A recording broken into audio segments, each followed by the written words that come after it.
National Assembly, where the Nigerian Senate has declared the seat of the Edo Central Senatorial District vacant. This announcement follows Monday Okpebholo's visit to the Senate chambers for his valedictory session as he assumes office as governor of Edo State. Tijesu Adeoye reports. It was a time of farewells at the upper legislative chamber at Wednesday's plenary session. The Senate suspended its standing rules to admit Governor Okpebholo, a colleague who once sat with them in the hallowed chambers to make laws.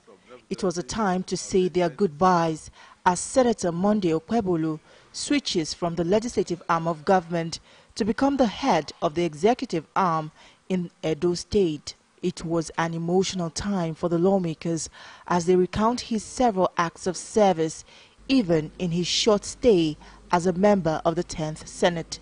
I still remember the day my name was called, last but certainly not the least, as both Senate Committee Chairman and a member. That day, I felt like sharing shining star, eager to contribute to the legislative processes. Reduce the dichotomy, reduce the fight. At the end of the day, we will emerge more victorious, we'll be more stable, we'll be a happy person. He has already taken bold steps to restore respect to the traditional institutions in Edo State. He has already started doing those things that will affect the infrastructural development of our great state that have been abandoned for many, many years. Distinguished Senator Monday Okpebholo, Governor Edo said, we wish you well. You are a man of few words, but enormous action. Also, there's a change of guard in the ranks of the parliamentary officers as a clerk of the Senate retires to resume a new assignment. The Senate commends Mr. Chinedu Akubweze for his years of dedicated service as clerk of the Senate.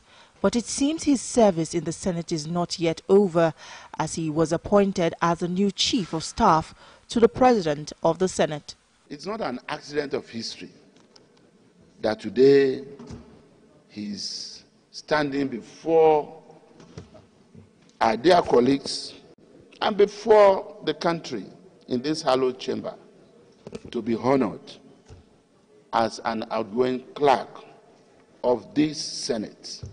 The 10th Senate will continue to require his services, and my colleagues agree with me. Those in support that if he move from the ground floor to the fourth floor, say aye. Those against say nay. The ayes have it. Congratulations. Andrew Ogbonaya Woba will now resume duty officially as a new clerk of the Senate. Tijesu Adeoye, TVC News, Abuja. Other stories now. The Nigerian Midstream and Downstream Petroleum Regulatory Authority has denied issuing a directive that gas supply to power generating companies should be stopped. The authority describes those reports, stating that it has directed the stoppage of gas supply to GenCos over 2 trillion naira debt as false and completely unfounded. The agency also denied instructing wholesale gas suppliers to stop supply of gas to companies due to failure in payment obligations. The regulatory authority assured key players and the general public that at no time was this statement made, and that it is working to ensure the supply and distribution of natural gas and petroleum products is seamless. The 16th Comptroller General of Immigration Service, Mohammed Babandede OFR, says there needs to be practical solutions given to the issue of border insecurity and transformational threats or transnational threats, while defining himself as a migration management and border security expert. He says there is need to deploy all border security assets ranging from well-trained, motivated and competent manpower to technology that's current and managed by well-trained experts. He advised the use of migrant information data analysis system as one of the best ever deployed by the Immigration Service because it's a real-time clearance system that deploys information and biodata about the traveler, sharing same with the service, NSS database and other relevant security platforms.